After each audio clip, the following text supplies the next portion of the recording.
Pipeline protesters wreak havoc across Canada. I'm Marco Perry. Welcome to the Perry Platform.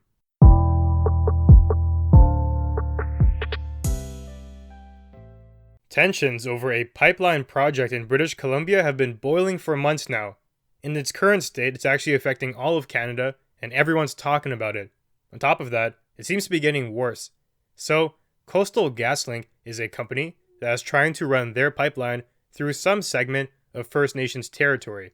The interesting thing to note here that's making the issue complicated is the First Nations group in question is called the Wet'suwet'en, and their territory is unceded. That means it doesn't technically belong under Canadian ownership. That also means that it's not covered by treaties, so they're playing by a different set of rules.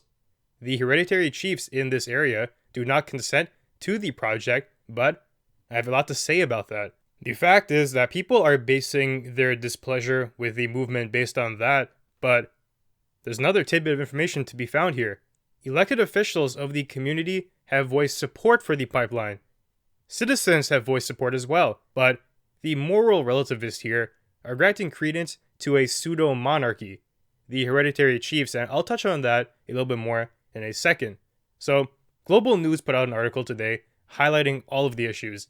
It started on September 31st, where the BC Supreme Court granted GasLink an expanded injunction.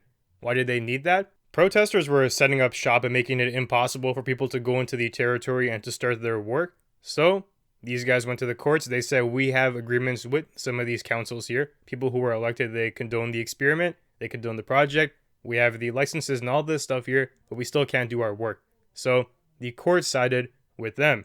The courts then issued an order to remove all of these blockades from the path. Now, the hereditary chiefs issued their own warning and said that the company needed to leave because they were violating Wet'suwet'en laws. Now, the RCMP gets involved because they have to uphold the law, which is the court order. 6 people were arrested for trying to defend the blockades even though the RCMP was there to remove them. The RCMP basically followed instructions to the T.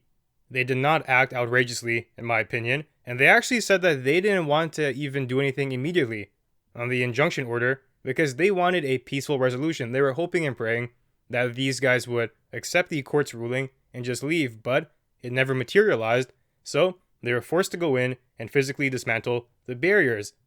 Tensions ended up exploding from that point, and more people, who aren't even necessarily First Nations, joined in the protest. The protest grew, and blockades effectively came back. In a harsher level, actually. These blockades were not only in BC now, protesters across Canada joined in the attempts. We can witness that today and everywhere in the news. Even provinces on the other side of the map, like Ontario, are doing their own protests and demonstrations. So now let's back up a little bit and really talk about the pipeline issue holistically so we can understand what's truly going on behind the scenes. First of all, the pipeline is a $6 billion project. To not understand the financial influences here would be silly. Of course, the company wants to make money. Maybe they have an influence in the government. They seem to be pretty wealthy, investing billions of dollars into a project. That's a given. And in general, I'm no real fan of pipelines, given their destructive tendencies. A little leak could destroy an entire ecosystem, but we can't be blinded to the benefits of such a project. They provide economic relief to the communities there via jobs and increased revenue generating activity. It's a trade-off, like with most things in life. It's not an entirely one-sided exchange where one party is getting completely shafted, as some people seem to believe it is. This is why GasLink was able to sign agreements with the elected councils of all 20 First Nation groups along the path of the pipeline, including the Wet'suwet'en. So they have an interesting system. They have the hereditary chiefs there, who are the head honchos, and you also have this elected council of people too. They have different responsibilities and whatnot, but one of them is elected and the other is not. The elected parties, all 20 of those individual groups within these territories, agreed to a deal with GasLink. That's why GasLink is confused. They're coming out, going to the courts and saying, we have these agreements in place here. We don't know why the chiefs are not agreeing, and it seems to be odd because there are benefits being sent to the group. The councils agreed to it. There is support from within the own communities here. Now, of course, that's GasLink's perspective. There are many reasons why you may be opposed to a pipeline. Maybe the chiefs have a good reason to be not totally on board with the idea. But the point is, who gets to make the decisions here? The hereditary chiefs are the ones rejecting the notion, not necessarily the people, not necessarily the ones who've been voted in, and you have to understand the situation to see why the elected members would voice support here. First, being elected comes with the duty to please your constituents, because otherwise you can easily be unelected. You can be removed. You may not have a job in the future. The same is not true for hereditary chiefs who claim power via birthright. Reports have surfaced that members of these First Nation groups are wanting the pipeline, but they are too afraid to voice their support. CBC writes that Bonnie George, a Wet'suwet'en woman, says that in her community, those who have spoken up to support the pipeline have been bullied and called traitors. You might not be getting the full story here because there is a culture of anti-pipeline initiatives. The hereditary chiefs say the elected bands are only a result of the Indian Act, which is true, and they don't have the authority to make these calls, but then the groups will say, no, that's incorrect. There is a level of gray area here. There are multiple parties here from within who are vying for the opportunity to speak on behalf of the people. And, as I pointed out before, the story is muddled because there is a suppression going on from within the tribe. If you will say something like, I support the pipeline, and you will be met with bullying and attempts to silence you, that may be one reason why the narrative is so polarized as we see it today, because we're not getting the full story, because people are trying to push their agenda onto the community, onto the populace. This is a bad practice regardless of where it is. It can be within other cities, it can be in other countries, or it can be in these First Nation tribes here. The standard that we hold for everyone should be the same across the board. That's not something that is acceptable. The people's will should be held in the highest regard. That is democracy. That is liberalism. This entire issue all circles back to the concept of a trade-off. The elected bands say that they have done their due diligence and they want to be part of this economic activity. They see the value. They think it will elevate their community. They want jobs for their people. They want to join the economy. They want to create paths to success. To get that, they're willing to offer a path for the pipeline. They fully understand the dangers here. They've done their research. It's not going in blind. They know, at the same time, that it will provide value to the community. It's a difficult choice to make, but living in these lands isn't comparable to residing in a major city, or even a small one for that matter. Many resources are not available, in large part due to low economic initiatives there. They don't have the same job options that we do. They're wanting a piece of that, and you can see why members of the community would be okay with that trade-off. Now, we can go back and forth for decades here. One way or another, you can make arguments for and against the pipeline, but to me, the issue is more fundamental than that. It's not about the pipeline per se. It's about the power of voting versus the hereditary leadership system. In virtually no other circumstance would people celebrate having leaders born into power for their entire lives, passed down to the next in kin. We don't really like kings and queens or monarchies. Maybe if they're the royal family, which are just placeholders today, it's okay. But to have them ruling over a populace, not so much. We don't even like rulers like that in the first place because they reek of authoritarianism. We like democracy and voting for representatives of the people.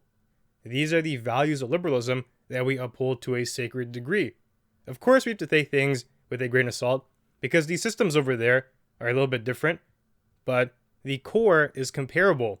Moral relativism crops up here, and people argue, oh, we can't judge the chiefs because we don't know how their culture works, but that's a foolish defense. Of course we can judge it. You have the power to judge anything you want in Canada. Simply being a part of the culture doesn't spare something from scrutiny. That's a backwards way of looking at it. Essentially saying that because that's the way it's been done, it should be accepted. The answer to that is no.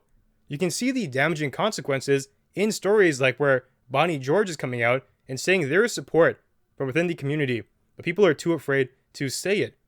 That's what happens when you don't uphold these democratic values. People are intimidated, and the ones calling the shots aren't those who have been elected. That is not freedom. I don't care who you are. There are core principles that liberalism and democracy entail, and that's not it. The people need to make this choice, not a select group of chiefs. I care about what the residents think because they are the bulk who will inherit the consequences of the decision, whether it's positive or negative. What moral relativism fails to do is acknowledge something called the truth. It fails to hold people accountable, and it's a sham of a worldview. Ironically enough as well, those who proclaim themselves to be liberal, the loudest, are the ones who are not understanding the disconnect here. This is not liberalism. But that's a rant for another time. Now we get to a very interesting point that I referenced earlier. This complicates the case a lot. The land in question here is unceded. A professor from the University of Manitoba explains that before Canada can rightfully claim the ability to make decisions about the land, it has to take ownership of it. And that makes sense. To make a decision about a piece of land, you have to own it. Okay. Now, the Wet'suwet'en have never ceded their right to the Canadian government. This brings into question the legitimacy of all the rules and regulations that we are talking about. Typically, treaties are the tool to bridge the gap, but this group is not covered. Based on that, I acknowledge the argument of, well, we should just not interfere and leave them be. I think that may be a plausible alternative route here, but based on the trajectory of the issue, I don't see it happening. I'm not for or against a particular outcome, but what I am for is allowing the populace that resides there to decide via a democratic process, not solely based on the words of a hereditary chief. That's not the way I think it should be done. I'm a firm believer in things like the democratic process and rights like freedom of speech, not being intimidated based on what you believe, and I will fight for that. I will call it out when I see an infringement on that, regardless of the group that is committing it. I just don't care. These values are far above anything else that we are going to take into account here. Whether that's intersectionality and whatnot, the values should reign supreme. I want the people to have a voice, and I want that voice to be heard, not just concentrated at the top. And what we're seeing here is that issue illustrated. There are people in the community who are saying we want it. There are people who are coming out saying that we are being bullied into not saying anything. Every elected band is in support of the pipeline. These facts are something to be taken into consideration, and you see the contrast here. I should also mention too that I'm against the damages the protesters have caused as a result of their displays. Protesting peacefully is an amazing tool that you are granted in Canada, but to do it in a manner that causes destruction, it gets questionable. What some of the protesters are doing is bordering on inappropriate behavior. Rails can't deliver goods given these blockades, people can't get to where they need to go, roads are shut down, train tracks are shut down. Some people have been laid off actually as a result of all that. Transportation systems are in chaos, and this is not just happening in BC as well. Keep in mind, it's across Canada now. Protesters in Toronto have disrupted national railway traffic, and there are stories of demonstrations in other cities too across Canada. This really is becoming a national issue, not confined to provincial boundaries. People are quite literally holding Canada hostage as they seek their perceived sense of justice. And Trudeau is supposed to meet with an emergency group today to try and figure the situation out, to try and get a solution, but who knows how productive that's going to be, because the protesters have made very clear that they are not wavering. I don't know what they can do, the government, aside from shutting down the project entirely, and the BC Premier said that's not an option. This conflict is going to go on for a while, I think. On a side note, I also find this entire situation to be very interesting, because I have to wonder, if the topic of dispute was replaced with something else, would the same outcome have manifested? If people were protesting for, say, a higher minimum wage, or for whatever else, whatever other issue, and they started to shut down railway systems across the country, if they started to set up blockades on the road, what would the government do? Would they be slow to react as we've seen here? Or would they shut that down in a swift fashion? What if I took to the streets today, set up some blockades because I want to protest something? Would I be arrested on the spot, or would the RCMP be forced to back off?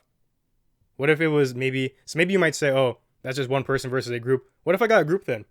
What if I took my entire neighborhood and we started to protest something on the street? The question that I'm trying to ask here is that how do the rules apply? I'm not entirely sure what the answer is, but it's worth thinking about. It seems to me that the degree to which the sensitiveness of the issue exists affects how it's dealt with. If there is evidence of that, it would be contrary to the justice is blind notion that we typically look to uphold when interpreting the law. You should be treating instances of public destruction, essentially, all the same. Canada is suffering at the hands of some of the more radical protesters, and nothing's being done. Would Canada do the same if the topic of protest was different, or would it not? I wonder about that. And now, as I mentioned before, the BC Premier has come out and stated that the project will continue either way. With or without the hereditary chief's support, he's saying that we already have the band councils who were voted in saying it's okay. And that's a very interesting stance because it likely inflames the protesters further. They might feel there is no recourse here. They might feel it's a game of chicken now. The premier says, we don't care what you do. It's happening. So they might say, okay, we don't care what you say. We're going to keep going ham now too.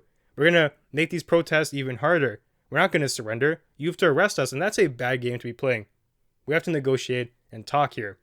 The main point that I'm trying to make is the situation is murky. There is no clear right or wrong answer. To me, the issue lies in the process, though. The crux of the issue is who gets to call the shots. That's the real question that has to be asked here. People are getting lost in the sauce. Is it the premier? Is it the elected band council? Or is it the hereditary chiefs? They each have their own perspective, and it's not clear who should hold the power. The premier is okay with it. The elected band council is okay with it. Some of the citizens are okay with it, but the hereditary chiefs are super against it. There is a disagreement even within these First Nation communities. You have to understand that. That is where the protesters lose me and a lot of Canadians. They put on a bravado and virtue signal without truly understanding the complexity at hand. It's not as if it's all a heinous plot that all members living there disagree with. It's not. And that's proven by the agreements with the elected boards here. They are all in favor of it. I don't think it's productive when people lose their heads and fixate on a single variable, as some of the protesters have done. Unfortunately, it looks like this issue is headed towards further disaster and collateral damage will ensue, unless Trudeau can figure things out ASAP. So, that now brings me to the end of our conversation for today. If you enjoyed the content, be sure to leave a review and share. They'll help us grow. And you can find me on Twitter and Instagram @PerryPlatform. Thanks for joining me, and I'll see you soon.